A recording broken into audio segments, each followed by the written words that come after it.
Hello everyone, एक बार फिर से आपका स्वागत है मेरे चैनल पे। हम लोग लास्ट क्लास में डिजाइन ऑफ आरसीसी स्ट्रक्चर में डिस्कस किए थे एनालिसिस ऑफ फ्लेंज बीम, जिसमें से हम लोग टी बीम का एनालिसिस डिस्कस कर लिए थे। आज के क्लास में हम लोग उसी फ्लेंज बीम का न्यूमेरिकल्स डिस्कस करेंगे। यूनिट नंबर 6 में आपको सिर्फ इतना ही जानना है। पहले आपको थ्योरी जानना था, जो एनालिसिस था, तीनों टाइप डिस्कस कर लिए थे। न्यूमेरिकल भी हम लोग केस 1, केस 2, केस 3 तीनों के ही देख लेंगे। सिलेबस में कितना आएगा वो इसमें से ही देख लिया जाएगा। सिलेबस में वैसे लिखा है कि आपको सिर्फ केस नंबर 1 का ही आपको न्यूमेरिकल्स आएगा, बट हम लोग तीनों केसेस के न्यूमेरिकल्स डिस्कस कर लेंगे। किसी भी केस से अगर आ जाता है तो आपके तीनों केसेस बोर्ड पे डिस्कस रहेंगे। ठीक है, अब डायरेक्टली हम लोग क्वेश्चन नंबर 1 से स्टार्ट करते हैं। ये कौन से केसेस का है, इसमें कैसे सॉल्यूशन होगा, ये सारी चीजें हम लोग लास्ट क्लास वाले कॉन्सेप्ट के हिसाब से समझने की कोशिश करेंगे। ठीक है, क्वेश्चन कह रहा है determine the ultimate moment of resistance of an isolated T beam having a span of 6 metre and cross section as shown in figure. Assume FCK is equal to m20 and f5 is equal to fe415।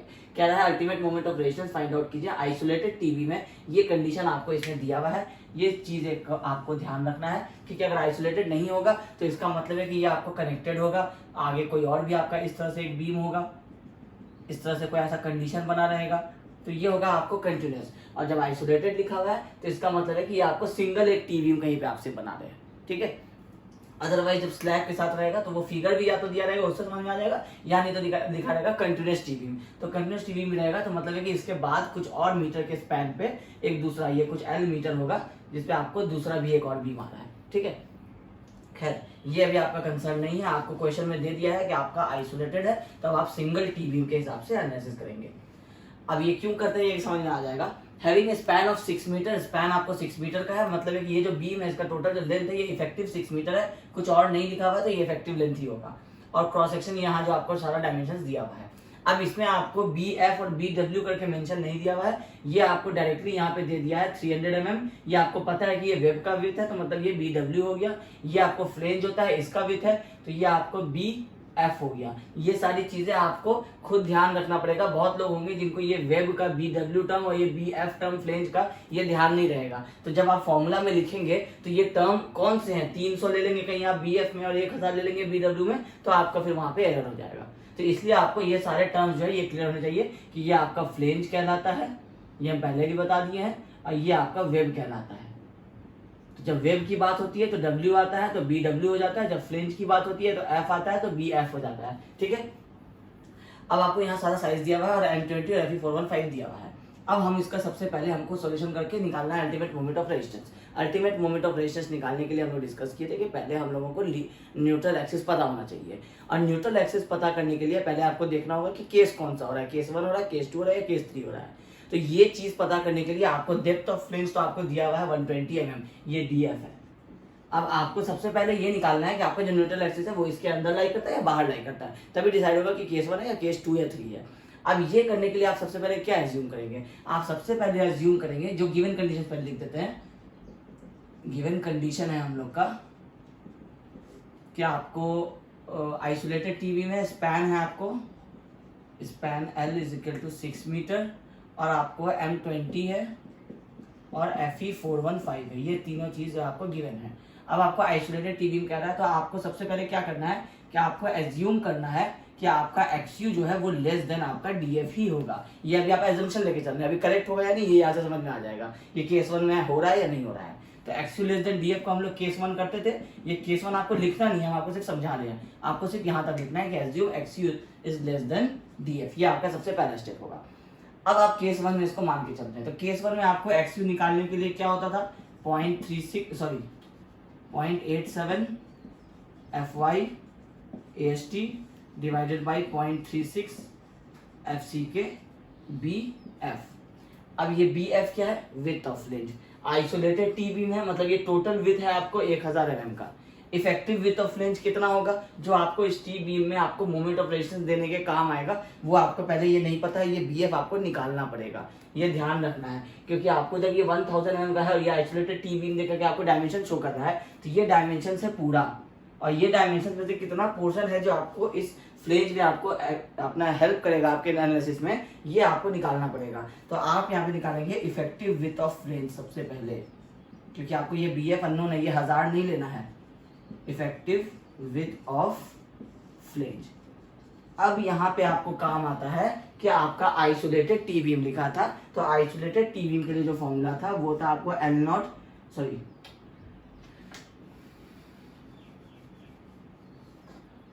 वो था आपको जो आपका clear length था L not divided by L not by B plus 4 plus width of wave.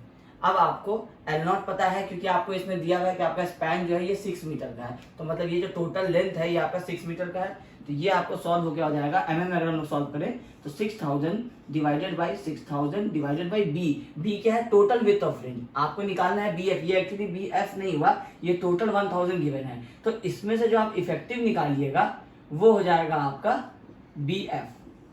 और अगर कभी exam में क्वेश्चन में डायग्राम में इस तरह से लिखा रहे कि B F is equal to 1000, तो इसका मतलब है कि आपको ये इफेक्टिव दे दिया है, आपको अब निकालना नहीं है। अगर आपको यहाँ पे सिर्फ डायमेंशन दिया हुआ है 1000, इसका मतलब है कि वो बी एफ इसको नहीं लिख रहा है, इसका मतलब है कि ये आपको टोटल बी हो सकता है, सिर्फ बी, और आपको उसके लिए बी एफ निकालना पड़ेगा। और अगर ऐसा करके दे दे कि B F is equal to 1000, तो डायरेक्टली आपको यहाँ पे 1000 पुट कर देना है, फिर ये वाला कैलकुलेशन नहीं करना है। ठीक है, तो ये सारा चीज आपको डायग्राम से और क्वेश्चन के वर्ड से देख करके खुद समझना पड़ेगा कि इफेक्टिव विथ ऑफ रेंज निकालना है या नहीं निकालना है। ठीक है, तो ये हो जाएगा 6000 डिवाइडेड बाई 1000 प्लस 4, और यहाँ बाहर में आ जाएगा विथ ऑफ वेव है आपका 300 mm। तो इस टोटल को जब आप सॉल्व करेंगे तो ये आपका आ जाएगा 900 mm।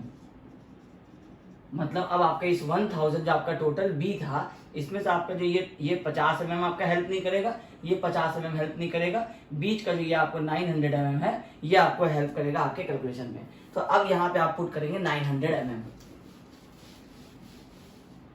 तो XU is equal to 0.87, FY है आपका 415। अब AST यहाँ गिवन है आपको 425 का बार है, तो 425 का बार हो जाता है 1963 mm स्क्वायर। जब आप 125 का एरिया निकाल के 4 से मल्टीप्लाई करेंगे तो ये 1963 हो जाएगा। ये सारे हम लोग अभी एक यूनिट में रख रहे हैं। उसके बाद 0.36 FCK है आपका 20 और BF आप निकाले हैं 900। तो जब आप इस पूरे को सॉल्व करेंगे तो ये आ जाएगा 109.37 mm। अब आपका XU कितना आया 109.37, तो 109.37 इज लेस देन DF कितना था आपका 120 mm। देयरफॉर आवर एजम्पशन, ये सारी चीजें आपको लिखनी है, आवर एजम्पशन इज करेक्ट। तो करेक्ट है इसका मतलब क्या हो गया कि ये केस नंबर 1 आप एज्यूम किए थे, therefore neutral axis is in the flange. अब न्यूट्रल एक्सिस फ्लेंज में आ गया, आपका एजम्पशन भी करेक्ट हो गया, अब आपको न्यूट्रल एक्सिस का वैल्यू मिल गया। अब आपको चेक करना है कि मोमेंट ऑफ रेजिस्टेंस तो फाइंड आउट करेंगे, बट पहले ये अंडर इन्फोर्स हो रहा है, बैलेंस हो रहा है या ओवर इन्फोर्स हो रहा है, तो इसके लिए आप क्या निकालेंगे एक्सयू लिमिट।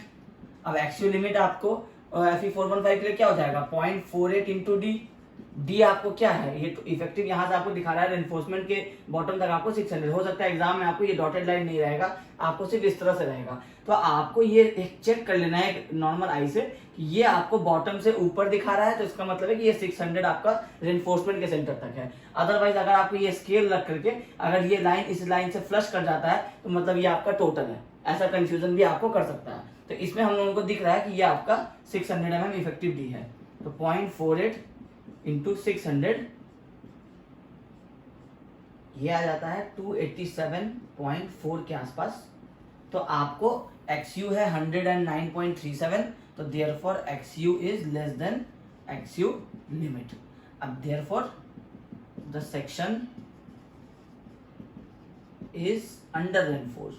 ये सारी चीजें अगर आप नहीं लिखते हैं तो आपका मार्क्स डिडक्ट हो जाएगा, क्योंकि ये सारी चीजें बतानी पड़ेगी। इमेजिन कीजिए कि एग्जामिनर को कुछ नहीं पता है, वो आपका सॉल्यूशन देख करके क्वेश्चन को समझना चाहेगा, तो इसलिए सारी चीजें इसमें मेंशन रहनी चाहिए। अब आपका सेक्शन अंडर इन्फोर्स हो गया, तो अब आपको निकालना है मोमेंट ऑफ रेजिस्टेंस, जो कि हम लोगों को पता है कि पहले हम लोग टेंशन वाली साइड से निकालना चाहेंगे। तो इसका फॉर्मूला हो जाएगा 0.87 FY AST into D minus 0.42 XU। अब क्योंकि हम लोगों को XU लेना है, क्योंकि XU less than XU limit आ गया है, अब हम लोग इसमें सारी चीजें पुट कर देंगे।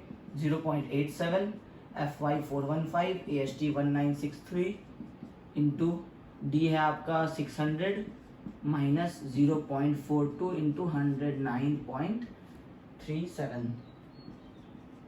इस पूरे को सॉल्व करेंगे तो ये पूरा आपको आ जाएगा 393 किलो न्यूटन मीटर। ये है आपका वो फाइनल आंसर जो आपको मांग रहा है क्वेश्चन में, अल्टीमेट मोमेंट ऑफ रेजिस्टेंस। ठीक है, अब क्योंकि इसमें कोई लोडिंग नहीं था तो इसलिए इसमें कोई फैक्टर मल्टीप्लाई 1.5 होगा नहीं, इसलिए इसमें डायरेक्टली आप सारा सोल्यूशन निकालेंगे, जो निकालेंगे वो MORU हो जाएगा, मोमेंट ऑफ रेजिस्टेंस अल्टीमेट। या फिर आप यहाँ पे डायरेक्टली भी लिख सकते हैं कि ultimate moment of resistance, ultimate moment of resistance. इसको अगर और ब्रेक करके लिखना है तो आप पहले लिखेंगे यहाँ इंटू टी इंटू जेड, उसके बाद आप टी का ये वैल्यू लिखेंगे, फिर जेड का ये वैल्यू लिखेंगे d-0.42xu, उसके बाद आप चाहे तो ये वाला सॉल्यूशन करेंगे, तो ये आपको और प्रॉपर हो जाएगा। ये फॉर्मूला भी साथ में रह जाएगा और उसके साथ आपको ये वैल्यू आ जाएगा, क्योंकि ये वैल्यू क्या होता है, ये टी इंटू जेड का ही वैल्यू होता है। तो पहले टी इंटू जेड लिखिए, उसके बाद 0.87 d-0.42xu लिखिए, उसके बाद उसका वैल्यू पुट करके आंसर निकाल दीजिए। आंसर आता है न्यूटन एमएम में, हम उसको 10⁻⁶ से डिवाइड करके आपको 393 किलोमीटर मीटर डायरेक्टली आंसर लिख देते हैं। आप चाहें तो आप पहले ये वाला सॉल्यूशन लिख सकते हैं कि जो आपका 393, उसके बाद 1 2 3 4 5 6 न्यूटन, जो भी एग्जैक्ट वैल्यू आपके उसमें आएगा न्यूटन एमएम, और उसके बाद उसको चेंज करके हम लोग दिखा सकते हैं 393 किलो न्यूटन मीटर। ठीक है, तो ये है आपका टोटल सॉल्यूशन इस तरह के क्वेश्चन का। अब ऐसे ही हम लोग सारा क्वेश्चन सॉल्व करेंगे। जब हम लोगों को XU लेस देन DF नहीं आएगा, जब XU ग्रेटर देन DF आ जाएगा, तब हम लोगों का केस आएगा कि ये हम लोगों का केस 2 में है या केस 3 में है। तो हम लोग फिर 3/7 XU से चेक करेंगे, उसमें देखेंगे कि केस 3 में आ रहा है या 2 में आ रहा है। अगर केस 2 में आ रहा है तो DF यूज नहीं करेंगे, वहां पे हम लोग फॉर्मूला में YF यूज करेंगे। अगर केस 3 आ रहा है तो हम लोग पूरा DF यूज करके जो फ्लेंज वाले पोर्शन का भी जो वैल्यू आएगा वो भी उसमें ऐड करेंगे। जो हम लोग एनालिसिस तीनों का पढ़े थे वो तीनों चीज हम लोग इसी में एक एक करके अप्लाई करेंगे। वो सब यहाँ से डिसाइड हो जाता है कि यहाँ पे आपका XU लेस देन DF आ रहा है या फिर XU आपका ग्रेटर देन DF आ रहा है, या XU इक्वल टू भी अगर DF आएगा तो ये सारा इसी केस में रहेगा जो केस नंबर 1 रहेगा। जब DF से ग्रेटर हो जाएगा 120 है और अगर XU आपका 121 आ जाता तो उस केस में आपका केस 2 या 3 से देखना स्टार्ट हो जाएगा। ठीक है, तो ये हो गया आपको क्वेश्चन नंबर 1। अब ऐसे ही हम लोग क्वेश्चन नंबर 2 भी देख लेते हैं। अब क्वेश्चन नंबर 2 देखिए, determine the ultimate moment of resistance of an isolated T beam having a span of 6 metre and cross sectional dimension as shown in figure. Same ही वर्ड से जो क्वेश्चन नंबर 1 में था, assume FCK M20 and Fe415। अब इसमें क्या किया है कि आपको कह रहा है moment of resistance find out करना है। सेम एक ऐसा ही बीम बना दिया है, विथ आपका 1000 mm ही दिया है, बस आपका DF जो है वो 120 से 100 कर दिया है, और यहाँ पे आपको पहले 4 बार थे 25 के, अब आपको 5 बार लगा दिया 28 के। अब कह रहा है इस वाले बीम को आप चेक कीजिए और मोमेंट ऑफ रेजिस्टेंस अपना बताइए। अब ये किस केस में आएगा ये अभी भी नहीं पता है, हम लोग फिर से इसको वैसे ही सॉल्व करेंगे। तो सबसे पहले हम लोग क्या करेंगे, गिवन कंडीशंस लिखेंगे। तो गिवन में आपको क्या क्या है कि आपका M20 है, Fe415 है, और स्पैन आपका L जो है ये 6 मीटर है, और AST आपको गिवन है 528 का। तो इसको जब सॉल्व करेंगे तो ये हो जाएगा 3078 mm स्क्वायर। अब आपको सबसे पहले क्या करना है, आपको विड्थ ऑफ फ्लेंज सेम आपको वैसे ही निकालना है, इफेक्टिव विड्थ ऑफ फ्लेंज, क्योंकि आप कहीं भी यूज करेंगे तो आपको BF ही यूज करना है।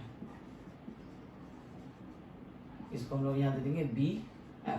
ये आपको फॉर्मूला पता है कि सेम आपको वही L0 divided by L0 by B plus 4, अब बाहर में BW, जो क्योंकि सारा चीज सेम है, इसमें आपको L0 भी 6 मीटर ही है और BW भी आपको, ये मेंशन नहीं है, ये 300 ही है।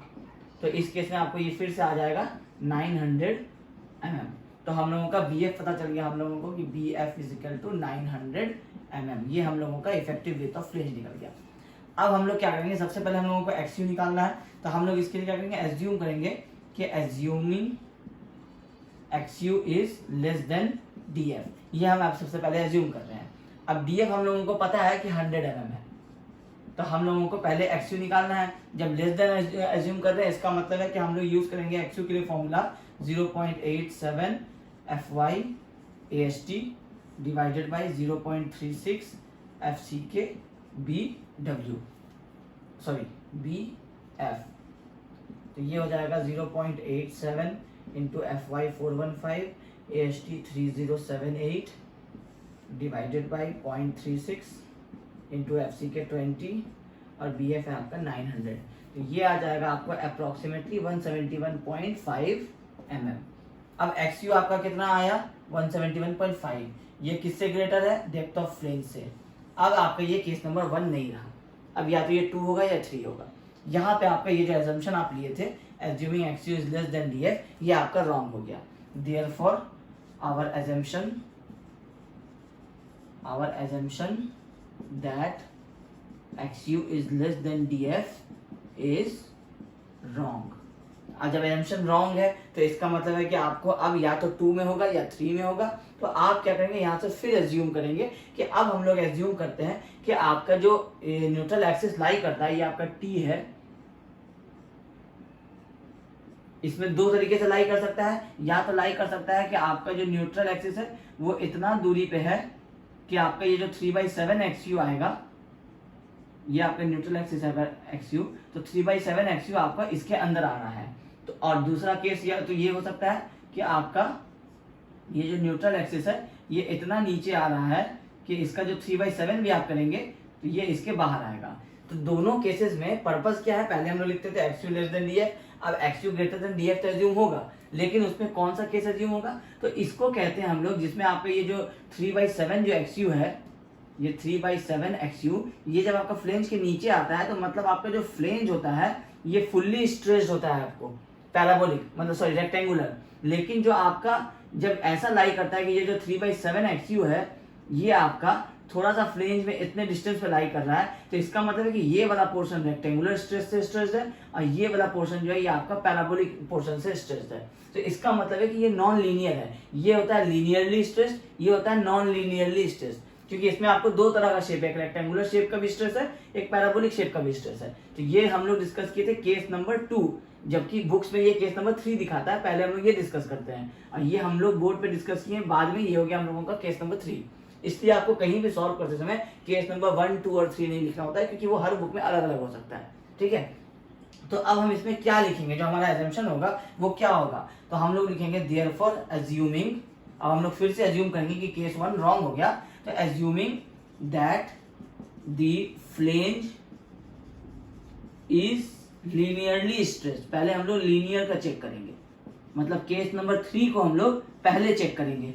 ये वर्ड आपको ध्यान रखना है, ये आपको लिखना पड़ेगा। जब भी आपका XU ग्रेटर देन DF हो जाएगा तो पहले आपको केस नंबर 3 के लिए चेक करना है, जो बुक्स में केस नंबर 2 पहले डिस्कस होता है। इसलिए 1 के बाद हम लोग 2 की तरह डिस्कस करेंगे और उसके बाद आगे बढ़ेंगे। तो हम लोग बोर्ड पे क्या किए कि हम लोग उल्टा डिस्कस कर लिए, केस 1 के बाद हम लोग 2 जो डिस्कस किए वो बुक्स के हिसाब से केस 3 होता है। तो उससे कोई फर्क नहीं पड़ता है, आपको कॉन्सेप्ट समझ में आना चाहिए कि आपका जब ये पूरा रेक्टेंगुलर 3/7 XU के ये बाहर हो जाएगा, मतलब ये पूरा जो स्ट्रेच होगा ये आपको लीनियरली स्ट्रेच होगा, सिर्फ इस रेक्टेंगल का टोटल स्ट्रेच इसमें आ रहा है। लेकिन जब भी ऐसा होगा कि ये आपका T है, फ्लेंज है, और इसके अंदर आपको यहाँ तक का जो पोर्शन है ये आपको रेक्टेंगुलर हो रहा है, अब नीचे का रिमेनिंग पोर्शन जो है ये आपके हिसाब से पैराबोलिक आ रहा है, तो आपको यहाँ पे DF के बदले पता था कि YF यूज करना होगा। मतलब यहाँ पे आपको जो स्ट्रेस होगा वो ऐसा नॉन लीनियर, ये इस शेप का होगा और यहाँ पे जो होगा वो इस शेप का होगा, मतलब एक ही फ्लेंज में दो तरह के आपको स्ट्रेस लग रहे हैं। तो ये कहलाएगा आपका नॉन लीनियर, ये वर्ड्स ध्यान रखना है। और ये कहलाएगा आपका, सॉरी ये वाला जो केस आएगा ये कहलाएगा आपका लीनियर। तो हम लोग अभी एज्यूम किए कि हम लोगों का फ्लेंज जो है ये आपका लीनियरली स्ट्रेच है, लीनियरली। ठीक है, अब लीनियरली स्ट्रेच है मतलब हम लोगों का केस नंबर 3 आएगा। अब केस नंबर 3 में हम लोग क्या पढ़े थे कि हम लोगों का जो वेब है उसका तो एनालिसिस आपको सिंगली रेनफोर्स के जैसा होगा, लेकिन उसमें जो फ्लेंज ऐड हो रहा है उसके वजह से भी आपको कुछ स्ट्रेस का जो वैल्यू होगा, जो न्यूट्रल एक्सिस है, वो फॉर्मूला जो होता है वो चेंज हो जाता है। तो उसके लिए हम लोग फॉर्मूला पढ़े थे कि XU is equal to 0.87 FY AST minus 0.446 FCK into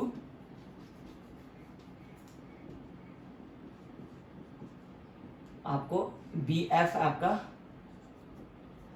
flange minus B web into DF, ये एरिया हो गया और ये आपका स्ट्रेस हो गया, ये डिवाइडेड बाई 0.36 FCK BF। अब आपको BF पता है, FCK पता है, FY पता है, AST भी पता है, BF और BW भी पता है और DF भी आपको पता है कि ये 100 mm है। अब आपको क्या हो गया, ये केस नंबर 3 बन गया। अब आप इसमें सारे वैल्यूज पुट करेंगे, 0.87 415 3078 माइनस 0.446 20, BF था आपका फ्लेंज का इफेक्टिव 900 माइनस वेब का इफेक्टिव 300 मल्टीप्लाइड बाई 100। ये डिवाइडेड बाई 0.36, एफ सी के है आपका 20 और बी एफ है आपका 900। जब आप इस पूरे को सॉल्व करेंगे तो ये आ जाएगा आपका 266.16 mm, जो कि आपको ग्रेटर है डी एफ से। अब हम लोग क्या किए, पहले हम लोग एक्सयू निकाले थे, लेकिन वो वाला एक्सयू हम लोग क्यों नहीं ले सकते, क्योंकि वो जो एजम्पशन हम लोग लिए थे वो एजम्पशन ही रॉन्ग हो गया। तो एजम्पशन रॉन्ग हो गया मतलब इस वाले एक्सयू का कोई मतलब ही नहीं रहा। तो अब हम लोग क्या किए, दूसरा एजम्पशन फिर लिए। ये इतना सा एजम्पशन आपका, क्योंकि आपको पता नहीं कि कौन सा केस का क्वेश्चन है, तो ये इतना सा एजम्पशन आपको करना पड़ेगा और वो आपका रॉन्ग हो जाएगा। जब रॉन्ग हो जाएगा तो आपको पता चलेगा कि केस 2 या 3 में से एक है। पहले आप केस 3 वाला अज्यूम करेंगे, लीनियरली स्ट्रेच अज्यूम करेंगे, फिर ये फॉर्मूला लगाएंगे। अब इस फॉर्मूला से आप लगाए तो आपका एक्सयू अभी भी ग्रेटर देन डी एफ आ रहा है। केस अभी भी आपको पता है कि 1 तो नहीं है, क्योंकि आप फॉर्मूला भी 3 का लगाए हैं। अब 2 और 3 में से कौन है ये आपको नहीं पता चल रहा है, तो आप क्या करेंगे, 3/7 ऑफ एक्सयू निकालेंगे। तो जब 3/7 ऑफ एक्सयू निकालेंगे और आप चेक करेंगे कि ये आपका डीएफ से ज्यादा आ रहा है या कम आ रहा है, उस हिसाब से ये वाला एजम्पशन जो होगा ये आपका करेक्ट होगा। तो 3/7 एक्सयू का मतलब है कि 3 × 266.16 डिवाइडेड बाई 7, तो ये आपको आ जाएगा 114 mm, और ये ग्रेटर है आपका DF से। इसका मतलब क्या हो रहा है कि ये जो 3/7 एक्सयू है ये आपके फ्लेंज से बाहर आकर के वेब के पास लाई कर रहा है। इसका मतलब है कि ये जो पोर्शन है ये लीनियरली स्ट्रेच्ड है। इसका मतलब है ये केस नंबर 3 का न्यूमेरिकल हो गया। नहीं तो अगर यही वाला 3/7 एक्सयू अगर इसके अंदर लाई करता तो अब यहाँ पे हम लोग DF यूज नहीं करके YF यूज करते, वो केस नंबर 2 हो जाता। तो अब आपको ये पता चल गया कि ये लीनियरली स्ट्रेच्ड है, क्योंकि DF से बड़ा आ रहा है और आप लीनियरली स्ट्रेच्ड ही आप एज्यूम किए थे। तो therefore our assumption was correct, हम लोग एजम्पशन ठीक लिए थे। तो अब हम लोगों का एक्सयू भी फाइनल हो गया, ये 266.16 है, और हम लोगों का 3/7 एक्सयू से भी चेक हो गया कि ये केस नंबर 2 है या केस नंबर 3 है। अब पता चल गया हम लोगों को कि केस नंबर 3 है। अब केस नंबर 3 है तो मतलब ये वाला फॉर्मूला जो है ये आपका करेक्ट हो गया, सब कुछ ओके हो गया। अब एक्सयू आपको मिल गया। अब आप चेक करेंगे एक्सयू लिमिट। तो एक्सयू लिमिट आपको पता है 0.48 इंटू डी, आपका इसमें भी वही 600 ही है, मेंशन नहीं है, सेम क्वेश्चन ही है पिछला वाला, बस वैल्यूज आपको कुछ स्टील के आपको चेंज कर दिए गए हैं। ये टोटल यहाँ तक आपको 600 आएगा। तो ये हो जाएगा आपका, तो ये हो जाएगा 287.4 mm। ठीक है, ये हम लोग लास्ट वाले न्यूमेरिकल में भी निकाले थे। तो एक्सयू लिमिट हो गया आपको 287.4, एक्सयू आया 266.16। तो therefore एक्सयू is less then एक्सयू limit, therefore under reinforced. पूरा लिखना है आपको, हम शॉर्ट में लिख दे रहे हैं। तो अब पहला केस तो क्लियर हो गया था कि केस नंबर 3 था। अब ये भी चेक करना था कि आपको ये अंडर रेनफोर्स्ड हो रहा है, बैलेंस्ड हो रहा है या ओवर रेनफोर्स्ड हो रहा है, क्योंकि उसी हिसाब से आप या तो एक्सयू लिमिट का वैल्यू पुट करेंगे या फिर आप एक्सयू का वैल्यू पुट करेंगे। तो आपको पता चल गया कि एक्सयू लेस देन एक्सयू लिमिट आ रहा है, इसका मतलब है कि आपको एक्सयू का वैल्यू पुट करना है। तो अब आप डायरेक्टली फाइंड आउट करेंगे मोमेंट ऑफ रेजिस्टेंस। अब यही पता करने के लिए कि कौन सा फॉर्मूला लगाना है, उसके लिए इतना सारा कैलकुलेशन होता है। तो अब मोमेंट ऑफ रेजिस्टेंस के लिए हम लोग इस बार कौन सा फॉर्मूला यूज करेंगे, अब हम लोग स्टील वाला फॉर्मूला यूज नहीं करेंगे। जब भी आपका केस 1 नहीं आकर के सिंगली रेनफोर्स्ड नहीं बन के जब ये टी बीम बन जाएगा, जब आपका न्यूट्रल एक्सिस कहीं यहाँ लाई करेगा या फिर आपको कहीं यहाँ लाई करेगा, तो इस केस में आपका फ्लेंज का भी आपका पोर्शन कॉम्प्रेशन में है और कुछ ये वेब का पोर्शन भी आपका कॉम्प्रेशन में है। तो ऐसे केसेस में अगर आप इससे निकालेंगे, तो ये अगर आप स्टील वाले साइड से निकालेंगे 0.87 FIST करके, तो उस केस में तो पता ही नहीं चलेगा कि ऊपर में न्यूट्रल एक्सिस कहाँ लाई किया। फिर तो आपका केस 1 का भी वैल्यू वही आएगा, केस 2 का भी वैल्यू वही आ जाएगा। तो ये चीज आपको नहीं करना। जब भी आपका केस 2 या केस 3 वाला पोर्शन बनेगा, उस केस में आपको ये वेब और ये फ्लेंज की वजह से जो मोमेंट ऑफ रेजिस्टेंस का फॉर्मूला बनता है, उससे आपको निकालना होगा मोमेंट ऑफ रेजिस्टेंस। हम लोग केस 1 वाले में स्टील की तरफ से क्यों लिए थे, क्योंकि ये टी बीम जो है ये ऐसा एज्यूम हो रहा था कि ये पूरा आपका सिर्फ एक इतना सा रेक्टेंगुलर बीम है। तो जब रेक्टेंगुलर बीम है तो उसका आप सिंगली रेनफोर्स की जैसा 0.87 FIST इंटू D-0.42 XU कर सकते हैं। इस केस में केस 2 और केस 3 में नहीं करना है। ठीक है, तो अब आपका फॉर्मूला जो हो जाएगा वो हो जाएगा 0.36 FCK BW XU, क्योंकि XU less than XU limit है तो हम लोग XU लेके चलेंगे ये, और इसमें आपका इसका लीवर आर्म जो मल्टीप्लाई हो जाएगा वो हो जाएगा D-0.42 XU प्लस, अब आपका ये तो हो गया इतना दूर का, ये जो आपका वेब था जो हम लोग फॉर्मूला डिस्कस किए थे पहले भी, ये इस पोर्शन का हम लोग निकालिए। अब फ्लेंज वाले के लिए क्या होगा कि आपका स्ट्रेस का वैल्यू होगा 0.446 FCK और इसमें आपका BF minus BW into DF, ये तो हो गया आपका टोटल स्ट्रेस, और इसका लीवर आर्म जो हो जाएगा वो हो जाएगा D माइनस df/2। यहाँ के हाफ से लेकर के यहाँ तक का जो डिस्टेंस था ये टोटल, तो ये टोटल d था, तो d माइनस df/2 ये हम लोगों का लीवर आर्म बन जाता था। ये टोटल फॉर्मूला में आप वैल्यू पुट करेंगे तो आपका मोमेंट ऑफ रेजिस्टेंस निकल जाएगा। तो इसमें हम एक एक करके पुट करते हैं। 0.36 FCK 20, BW है आपको 300, XU है 266.16 इंटू डी है आपका 600 माइनस 0.42 इंटू XU है आपका 266.16 प्लस 0.446 इंटू 20 इंटू BF है आपका 900 माइनस B वेब है 300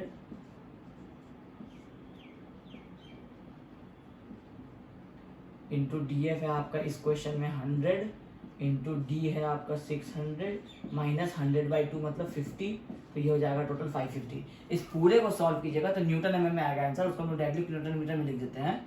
तो ये पहले वाले साइड का सॉल्व होकर क्या आ जाएगा 278.28 किलो न्यूटन मीटर इसका मोमेंट ऑफ रेजिस्टेंस, और दूसरा वाला जो ये पोर्शन था ये वेव वाला, इसके लिए सॉल्व होकर आ जाएगा 295.02 किलो न्यूटन मीटर।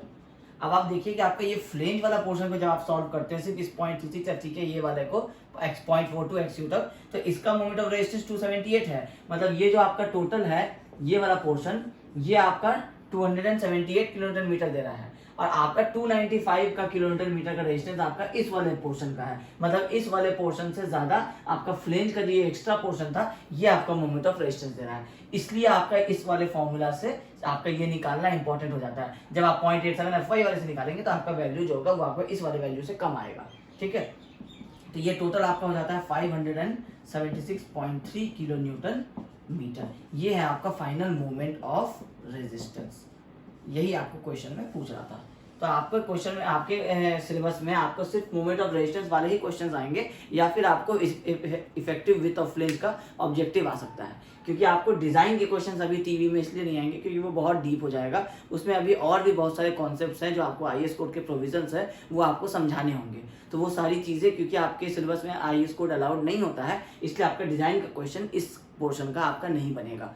इसलिए आपके सिलेबस में सिर्फ मोमेंट ऑफ रेजिस्टेंस की हम लोग न्यूमेरिकल कर रहे हैं। तो ये यूनिट बहुत इजी भी होगा, आपको सिर्फ मोमेंट ऑफ रेजिस्टेंस निकालना है। आपको बस इंपॉर्टेंट की पॉइंट्स याद रख लेना है, या तो आप कॉपी पे की पॉइंट्स नोट कर लीजिए कि कब कौन सा वाला केस लगेगा, कब कौन सा वाला वैल्यू लेंगे, और आपके जो इंपॉर्टेंट फॉर्मूलाज है वो आप याद रख लीजिए। फॉर्मूला नहीं याद हो रहा है तो आप डेरिवेशन याद रख लीजिए कि किस तरह से निकाले थे, और एग्जाम में आप साइड में रफ में आप निकाल करके फिर आप अपना फॉर्मूला निकाल सकते हैं। तो कोई सा भी मेथड करके आप ये सिर्फ मोमेंट ऑफ रेजिस्टेंस का ही आपको न्यूमेरिकल्स आने का चांस है।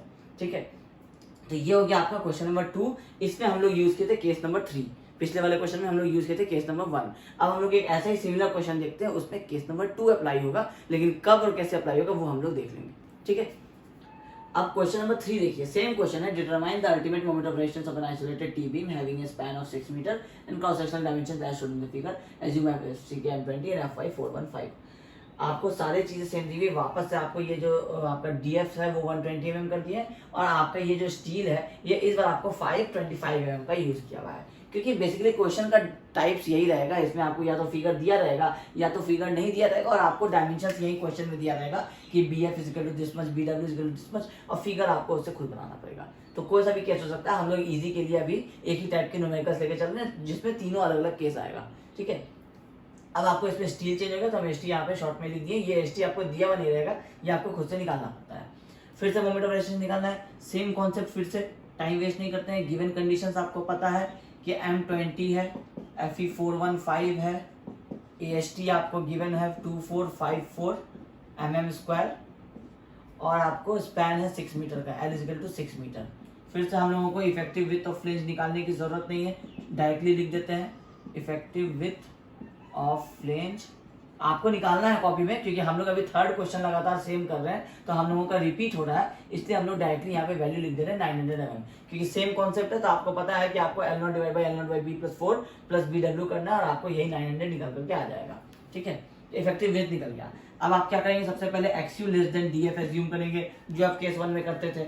आप निकालेंगे XU equal to 0.36 FCK, formula नहीं लिख रहे, डायरेक्टली वैल्यू लिख दे रहे हैं FCK 20, सॉरी ये 0.87 FY into 415 into ST 2454 divided by 0.36 FCK 20 into 900।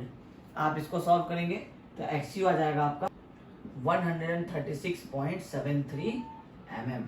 अब आपका एक्स यू आ गया 136.73, ये ग्रेटर है आपके डी एफ से, क्योंकि डी एफ है आपका 120 mm। अब आपको ये समझ में आ गया कि आपका एजम्पशन जो आप यहाँ पे लिखे होंगे कि assuming X U is less than D F, ये एजम्पशन आपका रॉन्ग हो गया। अब आप यहाँ पे लिख देंगे assuming our assumption was wrong, our assumption was wrong. और आपको यहाँ पे पता चल गया कि अब आपको दूसरा वाला एजम्पशन लेना है जो हम लोग लिए थे कि लीनियरली स्ट्रेस्ड होगा। जो अभी हम लोग सारी चीजें जो लिखे थे हम वही सारी चीजें शॉर्ट में लिख दे रहे हैं कि लीनियरली स्ट्रेस्ड अब हम लोग एज्यूम कर रहे हैं। ठीक है, एज्यूम लीनियरली स्ट्रेस्ड। अब हम लोगों को पता है कि जो एक्स यू का फॉर्मूला है वो हो गया है 0.87 F Y A S T minus 0.446 F C K into B F minus B W into D F whole divided by 0.36 F C K B flange का। ठीक है, और इसमें हम लोगों को सारे वैल्यू पुट कर देंगे। ये आ जाएगा 0.87 F Y 415 A S T 2454 minus 0.446 F C K 20 into width of flange था 900 माइनस वेब था 300 इंटू डेप्थ ऑफ फ्लेंज आपको गिवन था 120। आप इसको पुट किए। अब आपका इनिशियली पहले क्या निकला था, x you less than D F आप एज्यूम किए थे, वो आपका रॉन्ग हो गया था। तो आप एज्यूम किए कि X U greater than D F आ रहा है, और बी एफ आपका 900। तो इसको जब आप सॉल्व कर रहे हैं तो अब आपका एक्स यू आ जा रहा है, अच्छा सॉरी ये हो जाएगा आपको फ्लेंज का नहीं होगा, इस फॉर्मूला में ये वेब का आपको विथ हो जाता है। तो यहाँ पे ये एक गलती हो गई, ये आपका 300 हो जाएगा। हम लोग जब इसका केस 3 पढ़े थे तो उसमें यहाँ पे फॉर्मूला बी डब्ल्यू होगा। ठीक है, लास्ट वाले न्यूमेरिकल में भी ये चेक कर लेना होगा, आंसर आपका करेक्ट आया होगा, बस ये बी डब्ल्यू हम लोग 900 लिख दिए होंगे तो वो आपको 600 कर लेना है। तो अब आप जब इसको सॉल्व करेंगे तो ये आ जाएगा 112 mm के अप्रॉक्स आपका एक्स यू। अब ये आपको लेस हो रहा है डी एफ से, डेप्थ ऑफ फ्लेंज से 120 mm से। पहले आप जब एज्यूम किए थे कि X you less than D F है तो वो एजम्पशन रॉन्ग हो गया क्योंकि आपको ग्रेटर आ गया। जब आप एज्यूम किए कि आपका X U greater than D F आ रहा है, फिर आप जब एक्स यू निकाल रहे तो ये लेस देन डी एफ आ रहा है, मतलब आपका कि ये वाला जो आप फॉर्मूला यूज किए हैं ये वाला फॉर्मूला भी आपका रॉन्ग हो रहा है। तो अब प्रॉब्लम क्या हो रहा है, प्रॉब्लम ये हो रहा है कि आप जो ये डी एफ लेकर के चल रहे हैं, इसका मतलब है कि ये केस 3 जो आप इसको एज्यूम किए यहाँ से कि ये आपका केस 3 में आ रहा है, इसका मतलब ये केस 3 भी नहीं है, आपका ये केस 2 होना चाहिए, क्योंकि केस 1 रॉन्ग हो चुका है, केस 3 रॉन्ग हो चुका है। तो केस 2 में यहाँ पे जब आप डीएफ के बदले वाई एफ लगाइएगा, फिर आपको चेक करना होगा कि अब ये फिर आपका करेक्ट आ रहा है या नहीं आ रहा है जो आपका एजम्पशन है।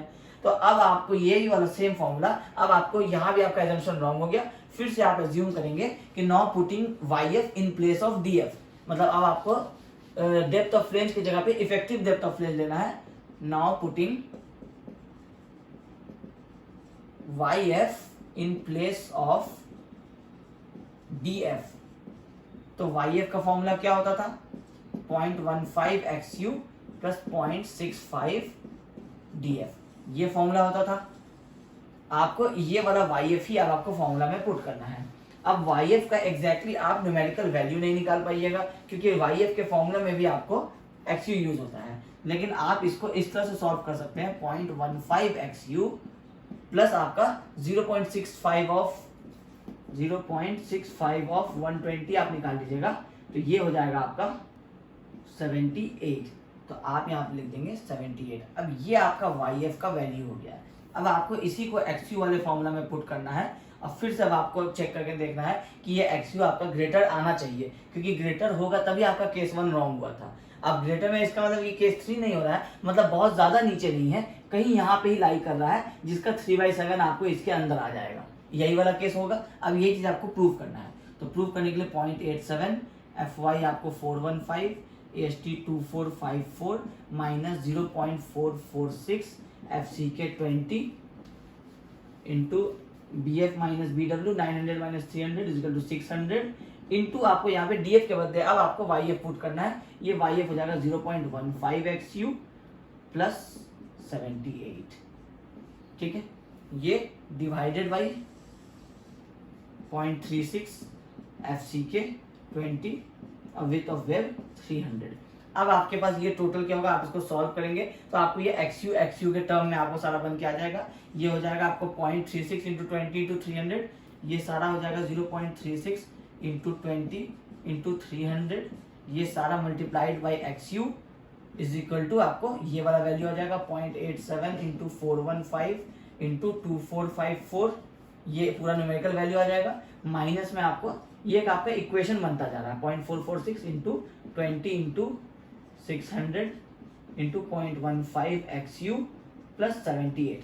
फिर इस ब्रैकेट को हम लोग ओपन करेंगे, ये एक न्यूमेरिकल वैल्यू बनेगा, ये एक एक्सयू का वैल्यू बनेगा, तो दिस समथिंग एक्सयू, फिर ये वाला माइनस भी आप इधर ले आएंगे तो प्लस दिस वाला एक्सयू इज इक्वल टू ये वाला वैल्यू आ जाएगा। इसको जब आप सॉल्व करेंगे तो आपको एक्सयू का वैल्यू आ जाएगा, तो ये आ जाएगा 157.74 mm, और ये ग्रेटर है किससे, डीएफ से, जो कि है आपको 120 mm।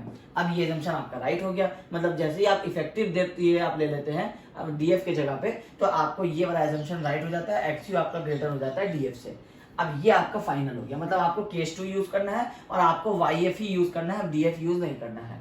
अब एक्सयू पता चल गया, एक्सयू लिमिट आपको पहले से ही पता है कि Fe415 ही हम लोग यूज कर रहे हैं, तो 0.48 इंटू 600 करेंगे, ये 287.4 mm आएगा, जो कि एक्सयू लेस देन एक्सयू लिमिट है। इसका मतलब है कि ये आपका अंडर एनफोर्स सेक्शन होता है, ये आपको पता चल गया है।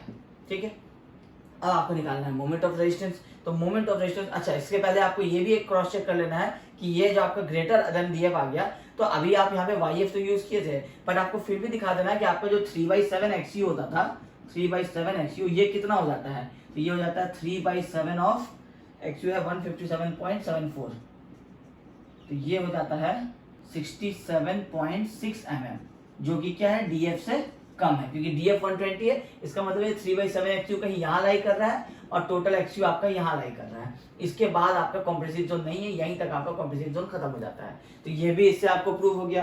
अब आपको पता है कि आपको डायरेक्टली मोमेंट ऑफ रेजिस्टेंस का फॉर्मूला निकाल लेना है, और वाईएफ का जब आपको अगर वैल्यू जानना है तो वाईएफ भी आप निकाल लेंगे 0.15 इंटू एक्सयू का वैल्यू था 157.74 प्लस आपका 78, तो आपको वाईएफ का वैल्यू मिल जाएगा, तो ये आ जाएगा 101.66 mm।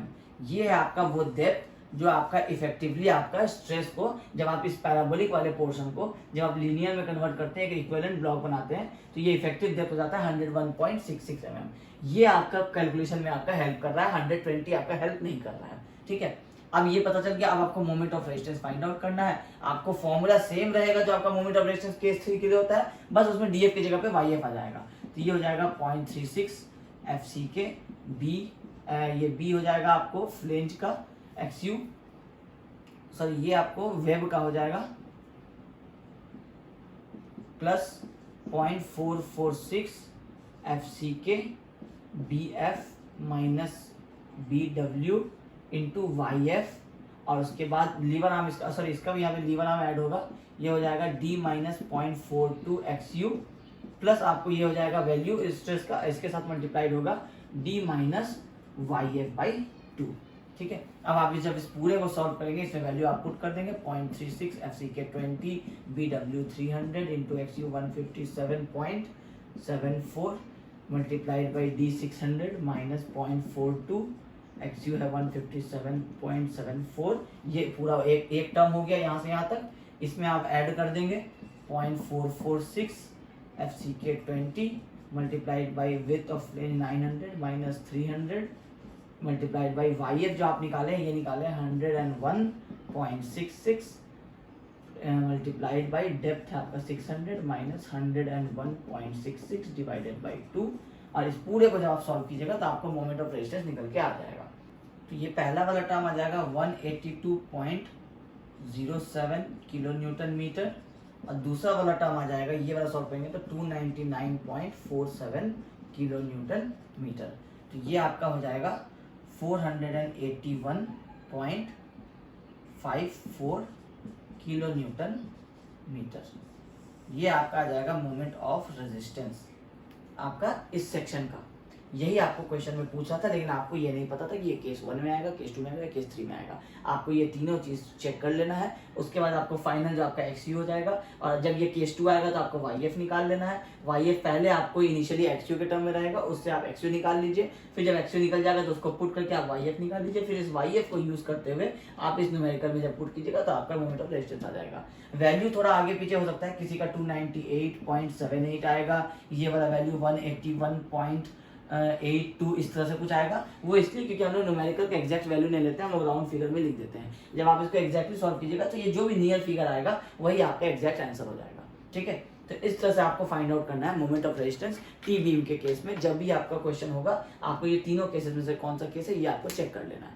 इससे बियॉन्ड आपका टी सेक्शन में एनालिसिस में और कोई क्वेश्चन नहीं आ सकता है। ऑब्जेक्टिव क्वेश्चन आ सकता है इफेक्टिव विथ ऑफ लेंस से, तो वो आपको 1 मार्क्स के क्वेश्चन में आ जाएगा। तो आई होप आपको ये टी बीम का पूरा एनालिसिस मेरे एंड से कंप्लीट हो जाता है। तो इसके साथ आपका यूनिट नंबर 6 कंप्लीट हो जाता है, जो कि आपका एनालिसिस ऑफ लेंस सेक्शन का है। अब नेक्स्ट वाले क्लास जब हम लोग आरसीसी का करेंगे तो उसमें हम लोग समझेंगे हम लोगों का 7th यूनिट जो है आपका डिजाइन ऑफ स्लैब। स्लैब का हम लोग एनालिसिस करेंगे, 1 वे स्लैब 2 वे स्लैब क्या होता है, उसका किस तरह से लोडिंग कैलकुलेशन वगैरह करते हैं वो चीज़ें समझेंगे, और उसमें किस तरह से हम लोग स्लैब का डिज़ाइन करते हैं। उसमें एनालिसिस नहीं होता है, स्लैब का डायरेक्टली डिज़ाइन वाला पार्ट होता है। स्लैब में रेनफोर्समेंट कितना निकाला जाता है, ये चीज़ें हम लोग डिसाइड करते हैं। तो ये सारी चीज़ें हम लोग सीखेंगे 7th यूनिट में।